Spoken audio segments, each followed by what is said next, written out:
There you go, man. See, Jeff Gorman's always bringing the vocabulary to the fix. Jeff, have a good one, my friend, and hopefully you're right about that score. All right, let's hope so. Thanks a lot, J-Rock. You have a good one. You too. We'll talk next week. Jeff Gorman from Browns101.com. Check him out. Tweet with them on Twitter at Browns_101. Coming up next, Ryan Ruiz rejoins us from Dog Pound Nation. He's got 3 dog bones to a Browns victory, man. Jeff Gorman shocks the world. He shocked me with that prediction. Like, we went through the whole thing, and I'm like, Gorman sounds like he's going to call it a close win for the Panthers. Bam!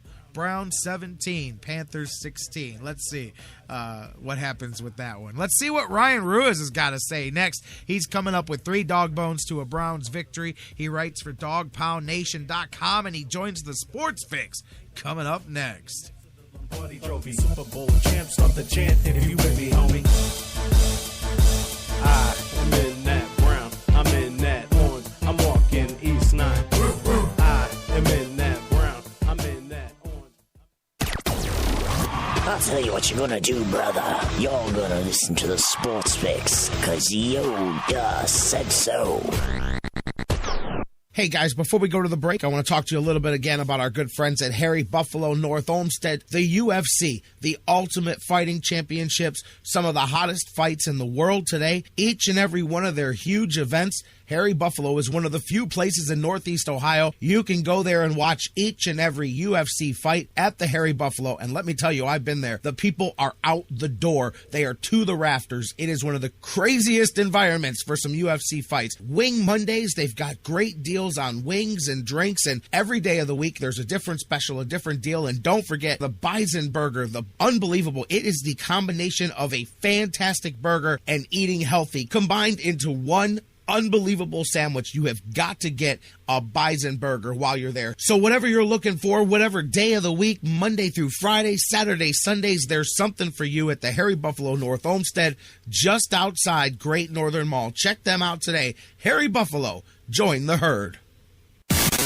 Sports Fix listeners, like us on Facebook today. Facebook.com/The Sports Fix. Fantasy sports lovers, you put so much time, hard work, and effort into playing week to week that it quickly stops being a fantasy and starts getting real. Real time spent making real decisions, creating real victory. I'm the greatest man in the world! And when the smoke clears, you want to show off those victories with a real prize. I mean, a really real prize. Yeah.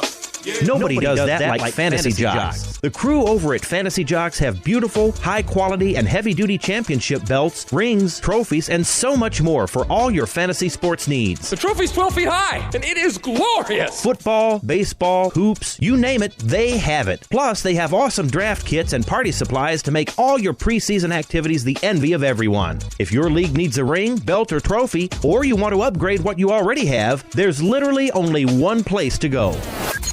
If you're going to be a fantasy jock, do it right. It's mine, the most magnificent belt ever created, and it's mine. With America's fantasy sports superstore, FantasyJocks.com. What's your fantasy? Football season is party season at Harry Buffalo North Olmsted. Everyone wins at Harry Buffalo. Every Saturday is Coors Light College Football Saturday with $6 pitchers, 4 bottles for $10, and the Buckeyes in full HD. Football season is most definitely party season, and your headquarters is Harry Buffalo North Olmsted all winter long. Harry Buffalo, join the herd.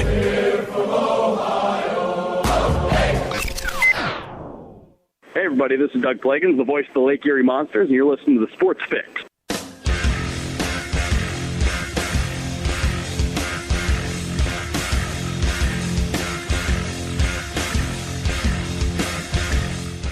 Welcome back to the Sports Fix, rolling on in hour 2 across the Sports Fix radio network. Let me tell you, I didn't say it on the air today, but I told you guys that listen for a long time know about the curse of the planned shorter show. And today I planned to say, okay, man, maybe, Jonathan Knight's not going to be here today. We'll take some calls. We got Gorman, we got Ruiz. Maybe we'll go 90 minutes. 5 and fly today, you know what I mean? Let's go 90 minutes and call it a good jam-packed edition of the Sports Fix. So when I was lining everything up today, Ryan's like, hey, man, good to go. 1:30 usual. I'm like, no, let's do 1 o'clock today, man. We're going to be out the door by 1:30. 1:32, I'm texting him. Yeah, 1:30. Just like we planned, you know, so doesn't matter. You don't get out of here early. This thing, it's organic. We can talk about nothing for 2 hours, so you're not getting out of here early. Welcome back to the Sports Fix. J-Rock back with you guys. I'm having some fun. Hopefully you are too. It's pajama day today. We're just sitting around drinking some hot chocolate, watching The Grinch, and doing a whole lot of nothing like the kids are at school today. Well, at least that was the plan. Jeff Gorman, thank you for joining us from Browns101.com. Last segment previewing the Carolina Panthers coming up now. Ryan Ruiz of Dawg Nation. He's got what he likes to call 3 dog bones to a Browns victory. Browns victory, as funny as it sounds to say that, because, you know, it's tough sled in the last few weeks. Jeff Gorman just flipped the script and predicted the Browns upset this week, and not really an upset. This is Carolina we're talking about. I think the Browns make it close, but they don't pull it out at the end. Let's see what Ryan Ruiz thinks. If they're going to win, Ryan knows how to do it. 3 dog bones to victory. Let's bring it your way now. Ryan Ruiz, how you doing, my friend? J-Rock, how we doing? Hey, I'm all right. How you doing?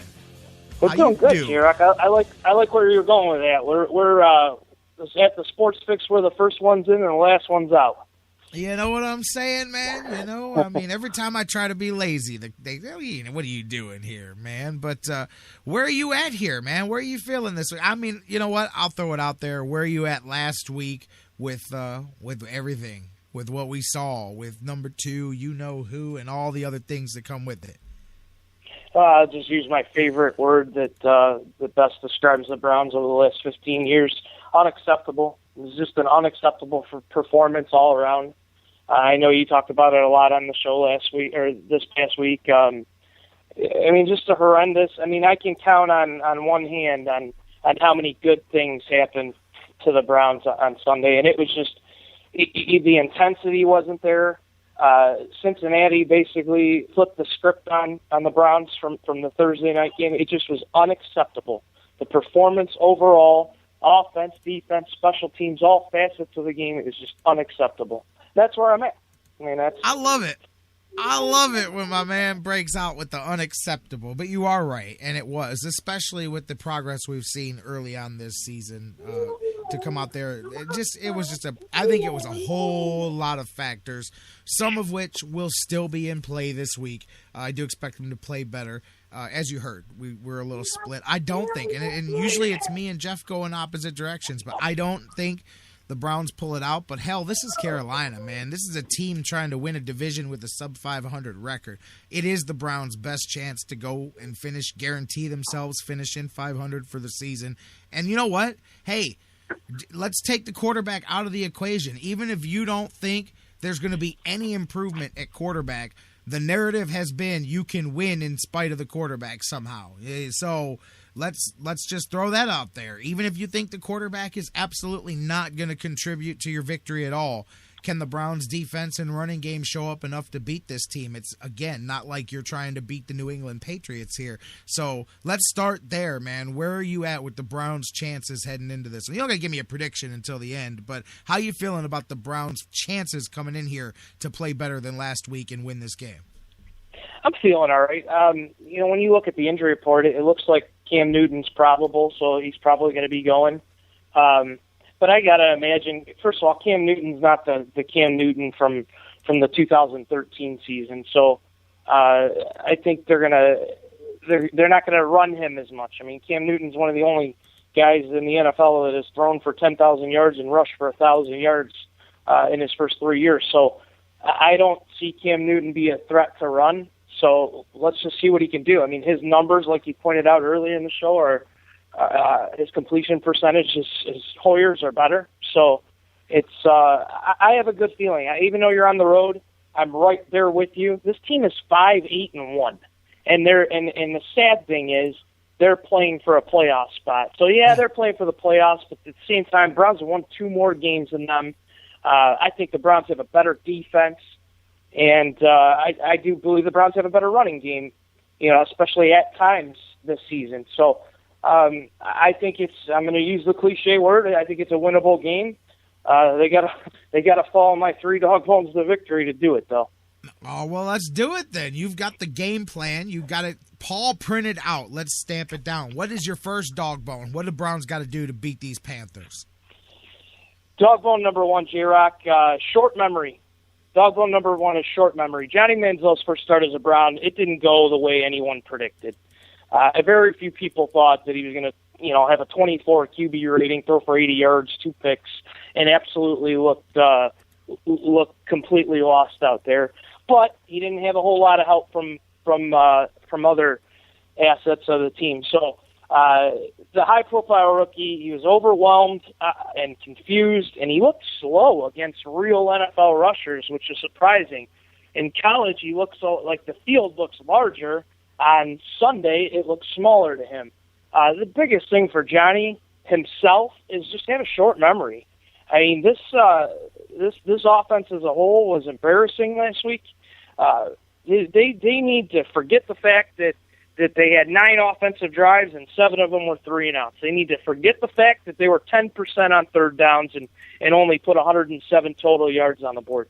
I think Johnny altogether, just by some of the math that I did watching the coach film, I think he left the pocket 40% of the time. He needs to slow down, get comfortable in the pocket, and obviously the cardinal sin was that second interception where he escaped the pocket and threw a duck up in the end zone to be picked off, which obviously, like I said, is a cardinal sin. So I thought his mechanics were awful last week. I didn't like his footwork. I didn't like the zip, the no zip that he put on the ball. The biggest thing is having a short memory for this entire team. I mean, you've played watchable football in a Browns fan's eyes for the majority of the season. Yeah, there's been some drama. There's been a couple of mishaps in the year, but for the most part, we've finally seen Jonathan Knight's watchable football, and it's like, just have a short memory. This is a 2-game season. The entire team has to have a short memory. Dog bone number one is short memory. That's a good one. Very good point. And you know what? Not even a pun intended there, short memory when you're talking about Manziel. But you brought up a point in there that I just want to isolate, separate from what you said, because I sit here and watch, even as I see comments pop up in my little bubble in the chat room here, and I get my messages on Facebook and Twitter, and I hear people talking and listening to us here, is you mentioned about the mechanics and the footwork and the throws and the timing. And when you talk about Johnny Manziel's first game, and I want people that are pro Manziel to take this side of it too. Some people are just looking at the box score. Some people didn't even watch the game. But if you watch it, when I say things to be worried about, and they're correctable, but there's major work to be done, is when you isolate Johnny Manziel away from everything else and you look at all the things that you mentioned, the actual problems with him physically in the way he went about his play. Those are things that have nothing to do with the other guys on the field. Throwing off the wrong feet, making bad decisions, making no decisions at all, being scared to run or scared to pass or whatever the various things may be, the actual mechanics, all of those things. Those have nothing to do with the other people around you. Now, the results of the play do, but those things are totally separate, and those things have nothing to do with any of the other guys on the field, and those are things that have to be fixed and addressed. Whether you can do it in a week or whether it takes more, so be it, But I just wanted to, because you mentioned that, and so many people go, well, this, that, and this, and then we go, well, this, that, and this for Hoyer, and this, that, and this for Manziel. Well, separate him off of everybody else, and then you can still see what we're talking about. But anyways, short memory is huge. Offensively, defensively, Manziel, they all need to forget last week ever happened, show up, and try to win this game. Yeah, J-Rock, and that's a good point that you said with Johnny. But I look at what the Browns did. Just if we're looking at game to game here, I look at and team to team. I look at what they did against the Cincinnati Bengals at Paul Brown Stadium on Thursday night, and it was a complete flip strip. They ran the ball 52, 54 times on Thursday night. with the exception of Johnny's 5 rushes, if you want to call them that, the Browns ran the